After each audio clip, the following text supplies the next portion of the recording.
this is Danny Ryan, and welcome to the Three Will Podcast. Today I have Bo George here with me. Thanks for joining me, Bo. Thanks for having me. Absolutely. Thank you for taking a little bit of time off of projects. You've been busy recently. Yep.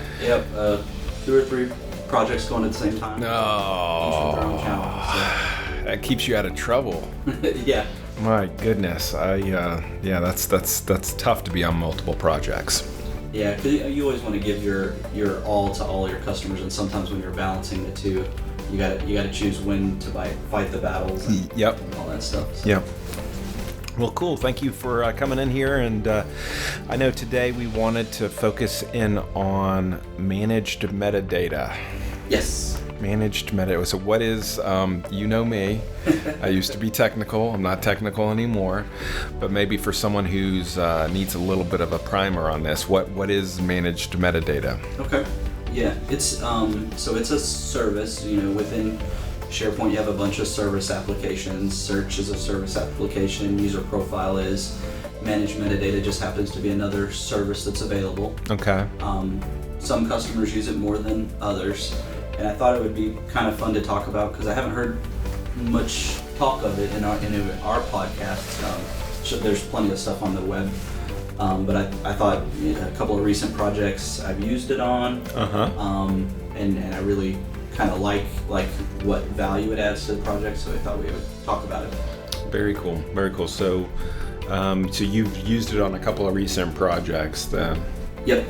So there were some requirements that sort of said, hey, this really lends itself to managed metadata. Yeah, and if you kind of step back and think about managed metadata, a lot of people historically who've built things in SharePoint, will build site columns, like say a choice list, or and then a content type that uses that site column, and you'll have a list of choices, and those are of course relevant to the content type.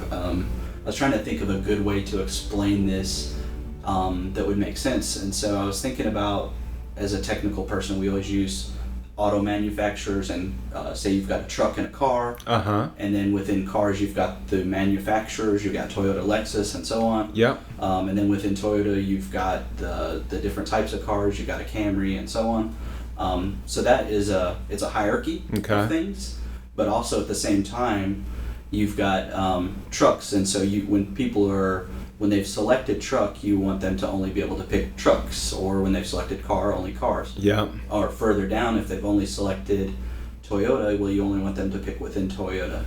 And so that hierarchical, that's such a hard word to say, hierarchical nature of data that you want to tag stuff with really lends itself to the managed metadata service, right? So you can define a tree of all your corporate stuff, and in a corporate sense it might be you have accounts, within accounts you have projects, within projects you have an initiative or a task or whatever it is. Everything, not everything, but most things can have a hierarchy. And so that's the sort of mentality that made me think of using the managed metadata service.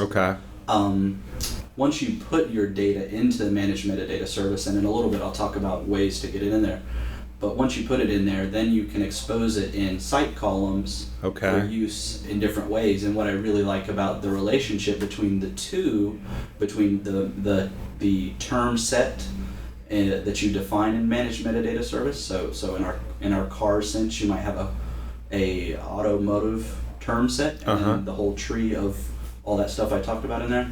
Well, you can pick different pieces of the hierarchy and use those in a site column. So you could say, when I'm in the Toyota list and the Toyota content type, then I only want to use a subset of the overall tree, and I create that relationship. And then I can have another site column that maybe is further up in the tree or further down in the tree, and so you can limit how much of the tree your users interact with and can choose from, which is nice. Meanwhile, you still have all of that metadata defined in a central place, and so I like the flexibility of how you can use the tree in your different lists, libraries, site columns. So you can use it in multiple lists. You can use it wherever you need it. Yep. And that's what on the projects I've been on, that's what we've done. Sometimes we use the whole term set, and sometimes we divide it up to limit it based on the scope of maybe where somebody is within the site, of the particular list they're interacting with, or the particular site, or what have you. And so it makes for a good flexible experience. And then, all of this metadata and everything, of course, bubbles up in search and search refiners and all of that kind of stuff. So when people are looking for documents, they tend to be more global. And so they're not within the scope of a particular list. They're usually within the whole farm and everything. So having that managed metadata values that you tag stuff as a refiner is, of course, supported and pretty cool too. So so this relates over to search. So back to the automotive, if you want to look for all the content that's related to a certain type of car, you could search for that content. Right. Yep. And how it sounds like for a typical project or typical client, you're designing multiple term sets. Is that correct? Yeah. You in the case of some clients, it might one type of term that I've used across all is usually document type. Okay. That's a really good example of a lot of customers may call these content types in a lot of cases, but I think stepping back and not creating a content type for each type of document in your company, but instead creating a term set with document types allows you a hierarchy and a little bit simpler, more flexible way to manage things. So document types is one. And then a lot of the other term sets are usually very business specific. Maybe it's trying to think of one that doesn't give too much away. Maybe it's organizational structure. Okay. So your departments, and you have a hierarchy to your organization. So one might be that, so that you could tag content with maybe the owning department, or if you have a hierarchy, it could be, well, this is owned by the IT services group, or this one might be owned by global IT. You can, with a hierarchy, you can tag at different locations there too.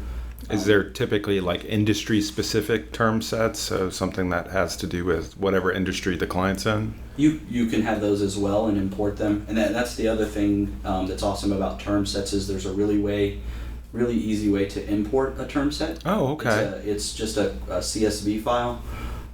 So if you go to the service, you right click on it and you say import file, and there's just a structure. It's column based, where you say, well, here's my level 1 values, here's my level 2, my level 3, and so on. And as long as you follow their little structure for your Excel CSV file, you click import, and it creates this, whiz-bang looking tree in there for you to use for tagging stuff later. Are people sort of publishing term sets out on the web, or is this you're doing your own stuff with You're this? usually doing your own. I suspect I haven't looked for sort of industry standard term sets, but there probably some are. But the cool thing about the service is you just go to the service and say, I want to download a sample file. It gives you that structure. You kind of fill in your own, and then you turn around and import it back in. Nice. One thing that I actually, to get a little more technical, that I found was pretty cool is, so I had two different clients that were using this on. One is an on-premise and one is an Office 365. For the Office 365, we're trying some repeatability, so we're using patterns and practices. And what's really cool in patterns and practices is you have that same CSV file, but if you run it through their code, you can import it over and over and over and over. And what it'll do is it'll try to figure out the differences between your Excel file and what's in your term set. So if you add terms, delete terms, move around the hierarchy, it'll figure all that out for you, which is really cool. Nice. So as things are changing with the term set, you can keep them up to date. Yeah. And a really good example of that happening is, one, the term store and term sets are intended to support change. That's kind of why they're centralized, and you can move and all that. All those things are supported through the UI. But one of the customers I have, they probably worked on defining their managed metadata taxonomy for a year. And even when we got down to the final wire, where it was like, all right, you guys have been at this for a year, we're gonna import these into the term store. Well, the next day it was like, well, we want to change, we want to add a 4th level here, and we want to move this stuff around. And so the patterns and practices stuff would be great for that sort of change, so that you don't have somebody in the UI going through and click add, click add, click add that can be painful. So since this is a service, is something that can work across site collections, then no issues with that. Yeah, and that's another great reason why I like that, because in the site column space, so if I just defined a site column through code and created that I could create it in the content type hub and some ways to get it to all the site collections, but typically it's required a developer and code to make that the values in that choice field be the same across site collections, typically. But with the managed metadata service, because it is a service and it's exposed to all the web apps and site collections, it just inherently is available to everything. So do we typically, after we're done with the do we train somebody how to keep the term store up to date, or do you show somebody how to do that then? Yeah, and in one of our customers' cases, she's what I would call a SharePoint power user. She's maintaining the term set. IT, who manage in central admin, can grant specific end users the power to manage the term store and term sets. So she doesn't have to be a SharePoint administrator to get in. She can just get in to manage bits and pieces of that service through the permission they granted, and she's been doing that now already. It seems like something you want to use almost across most projects you're on. I find I like it more and more, and I've known about it and used it in the past, but recent projects really made it come to the forefront as something that made a lot of sense. The Office 365 project, we have a very specific, business-specific site structure. So there's parent sites and then child. I'll call them project sites, but it's another term that's sort of specific to that company. But so there's a structure there, and then our term set relates to those sites as well. So when you're at the parent, I'll call it the account site, only specific terms are available. Then when you're down in the project site, then a larger subset of terms are available and stuff like that. And I like that ability. Another thing that is kind of cool is it's not only a single term. So how do I put this in English and not techie? Say you How can I put this so Danny will understand what I'm talking about? No, I'm thinking about everybody on the phone. I appreciate that. Yeah, good. No, and I cracked my knuckles. So let's take that car paradigm and say you do have a what do I drive? I have a Toyota Tacoma. So that's already my truck, my make, and my model based on the hierarchy. Well, there's other attributes that describe my particular Tacoma, right? So it actually has some custom wheels. Okay. So I might want to say that about my Tacoma term, and then I might want to say it has pleather seats, and other attributes. And so the cool thing about a term is not only is it a single label that the world can see, it can have other attributes that tell you more about it. And projects is a good case for some of our customers where we have that. You have a project code, you have a project label, but you might have a start date, an end date, you might have an industry, associated technologies, an account owner, all these attributes about that project. And so you can put that in the term store too, and then that stuff can bubble up in other places. So when I pick the Toyota Tacoma, all these other attributes about that term can be available to be used in different stuff too. So a term can have as many attributes as you want it to have. I mentally, visually, I think of it as like a sort of a star coming off of a term, where it's really in SharePoint it's called a custom attribute, which it's weird because you got metadata, which is an attribute of, say, a document, but then your term can have attributes that further describe it too. Don't make my head explode, please. Thank you. I appreciate it. No. Metadata about metadata. How meta. Yeah. I appreciate that's very meta. Anything, since for somebody who may be on a first project where they're using managed metadata, anything that you've learned so far that, as far as tips that you would say, hey, look out for this, or I learned this after a while, or anything that you have that, any pearls of wisdom that you have since you've been using it a lot recently? Think a lot about your structure of your term set and how people will use it. One of the, if I flip the side of the coin to say some things that drive me a little bit bonkers is, because it can be, it doesn't have to be, it can be a hierarchy-based structure. You have to make sure you define that and decide how you're going to use it really well, because you want to make it easy on end users and not confusing. And by that I mean, if you have a really massive structure, we have some with 13,000 items. When a user starts typing in that box to pick something, you want it to lead them to the answer. And if you have multiple terms that are kind of the same, like where I have to, as a user, go, do I mean A or do I mean B, because these two are so similar, I'm not sure. Yeah. Those sorts of things are what you should think about with how you define your hierarchy and how much of your hierarchy you expose to users in different places. Good. Anything else before we wrap this up? My one last cool technical thing about the term set is Patterns and Practices has a great way to fill it in. On some other projects, we have stuff coming from an external content database into the term set. So we have timer jobs that pull an external database from a third-party system and create terms and manage terms out of that. And I think that's cool.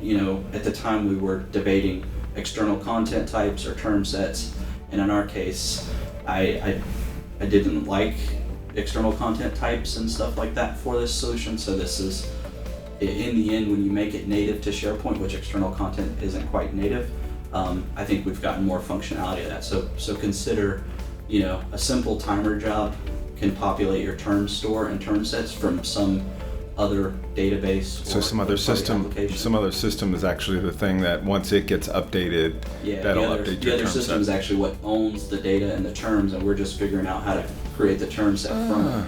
Cool. So. Very cool. Well, thank you for taking the time to do this. I appreciate you coming by at least I see you quarterly. Yeah. It's nice. And how are things? How's Beth doing? She's good. Good. Yeah. We just got back from a vacation to a cruise. Nice. And she's already trying to plan the next one. So I think that's the way it goes, cruise life. And Barrett looking forward to the summer? Yeah, he just got out of school, so he's already staying up late, sleeping late. He's 12 going on 18, I guess. So. Oh my goodness. Well, thank you for doing this. I appreciate you spending some time with me, and everybody listening, thank you for taking the time to listen, and have a wonderful day. Thank you. Bye-bye.